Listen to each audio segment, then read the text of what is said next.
मेरो कुरा कान ठाडो पारेर सुन्नुहोस्। जीवनमा कहिल्यै रूप रंग र धन दौलत हेरेर बिहे नगर्नुहोस्। रूप रंग धेरै दिनसम्म मिठो लाग्दैन। एउटा अनुहार कति दिनसम्म मन पर्ला? पहिलो दिन, दोस्रो दिन, तेस्रो दिन, चौथो दिन। आज जसका लागि तपाई प्राण दिन तयार हुनुहुन्छ, भोलि त्यही व्यक्तिका कारण प्राण लिनुपर्ने अवस्था आउन सक्छ। गोरो मानिस धेरै बेर राम्रा लाग्दैन। एकै रूपले कति दिन मोहित पार्ला र राम्रो चीज पनि पटक पटक देख्दा तेज घट्छ। एउटा चुटकिला कति पटक हसाउँछ? एक पटक, दुई पटक, तीन पटक, चार पटक, त्यसपछि लाग्छ अब रोक। धेरै सुनियो तेरो चुटकिला, गोरो कालोको कुरा होइन। कोही गोरो छ भने त्यसमा उसको के दोष? तर याद राख्नुस्, रूप रंग धेरै दिन टिक्दैन। गोरो रंग 2 दिनमै फिका हुन्छ। धन देखेर पनि मोहमा नपर्नुहोस्। धन पनि 4 दिनकै कुरा हो। भाग्य कहिले पल्टिन्छ? जीवनको यात्रामा हामीले सामना गर्ने चुनौतीहरू र आनन्दहरू, ती सबै अनुभवले हामीलाई अझ परिपक्व बनाउँछ। कसैलाई थाहा हुँदैन, लाखपति खाटपति बन्न सक्छ, खाटपति लाखपति बन्न सक्छ। धनमा भर छैन। आज हाम्रो हातमा छ भने भोलि अर्काको हातमा पुग्छ। त्यसैले जीवन साथी छान्दा न रूप हेर्नुहोस् न धन। जीवन साथी त ऊ हो जो हाम्रो जीवनसँग प्रेम गर्छ, रूप रंगसँग होइन। त्यही हो साँचो जीवन साथी। आजकाल त रूप रंगको हाल त सामाजिक सञ्जालमै देख्न पाइन्छ। जय श्री राम। वचन होइन व्यवहार राम्रो होस्, भूत होइन भविष्य राम्रो होस्। सजावटको लागि त बजारमा हजारौं सामान पाइन्छ। त्यसैले चित्र होइन चरित्र राम्रो होस्। सुनाउन नसकिने सपनाहरू छन्, भुल्न नसकिने घटनाहरू छन्। मुस्कान भित्र लुकेका आँसुहरू छन्, जीवन भर बोक्नु पर्ने भारहरू छन्। न त खुशी भेटिन्छ न पीडा मेटिन्छ, बस जिन्दगी देखेर नै मुटु रेटिन्छ। जय श्री राम। आमा बुबा नै भगवानको सबैभन्दा ठूलो रूप हुन्छ। उहाँहरूको सेवा नै सबैभन्दा ठूलो धर्म हो।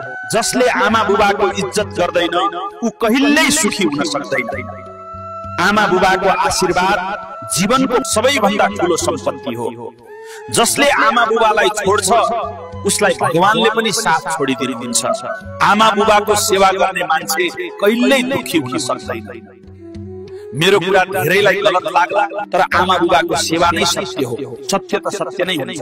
बोल्नुहोस् जय श्री राम। साथीहरू, बिहान चाँडै केवल 3 जना मानिसहरू मात्र उठ्छन्। पहिलो आमा जो आफ्नो परिवारको चिन्तामा जागा हुन्छ। दोस्रो जिम्मेवारी, जुन काम हामीले हरेक दिन गर्नुपर्छ। तेस्रो बाध्यता, जसले हामीलाई कुनै पनि अवस्थामा उठ्न बाध्य पार्छ। बाँकी सबै त अलार्म बजुन्जेल सुतेकै हुन्छन्। तर यिनै 3 कुराले मात्र हाम्रो जीवनमा परिवर्तन ल्याउँछ। त्यसैले यदि तिमी सफल र जिम्मेवार मानिस बन्न चाहन्छौ भने बिहान चाँडै उठ्नु केवल बानी मात्र होइन, यो जीवनको शिक्षा र जितको सुरुवात हो। जय श्री राम। आउँदो रहेछ आँखामा आँसु दिल टुटेपछि, झन माया गाडा भयो उनीसँग छुटेपछि। माया भन्दा ठूलो यहाँ बाध्यता नै भयो, छुट्नै पर्यो। छुटाउनलाई दुनिया नै जुटेपछि। धेरै खोजे जिउन त सारा आँसु लुकाएर, बगिहाल्यो आँसु परेलीको बाँध फुटेपछि। न तिमी दोषी न ती सारा दुनिया नै, आफैलाई दोष दिन्छु भाग्यले नै कुटेपछि। सधैँ खुसी हुनु तिमी जहाँ जोसँग भए पनि, मेरो भागमा आँसु छैन विधाताले लुटेपछि। आउँदो रहेछ आँखामा आँसु दिल टुटेपछि, झन माया गाडा भयो उनीसँग छुटेपछि। मरेको लासलाई टीका र पैसा चढाएको देखेर गरिबको छोरोले भन्यो बाबा म पनि मर्छु है। राधे राधे। म कसरी सुनाम मेरा मनका पीडाहरू? एक शब्द बोल्न नपाउँदै 2 थोपा आँसुले बोली नै रोकिदिन्छ। गाउँको झुपडीमा जन्मिएर आमाको फरियाको टालोमा हुर्किएको मान्छे हो। हजारौंको भिडमा खल्तीमा 1000 रुपैयाँ नभई हजारौं दिन काटेको मान्छे हो। औकातको कुरा गर्छौ भने मसँग नजिक नपरे हुन्छ, किनकि म औकातले होइन आत्मसम्मानले बाँच्छु। जय श्री राम। फर्केर हेर्न जरुरी छैन। किनकि जुन कुरा हाम्रो होइन त्यो जति समातेर राख्न खोजे पनि एक दिन छुटेर जान्छ। सम्बन्ध होस् वा मौका, सबै चीजको आफ्नो समय हुन्छ।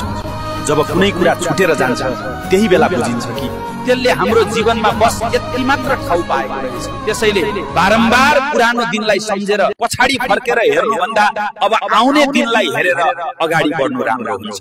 जुन साँच्चीकै हाम्रो हो त्यो आज नआए पनि भोलि फेरि फर्केर आउँछ। अगाडि बढ्नु, समयले सबै कुरा सही ठाउँमा ल्याएर मिलाइदिन्छ। सीताराम।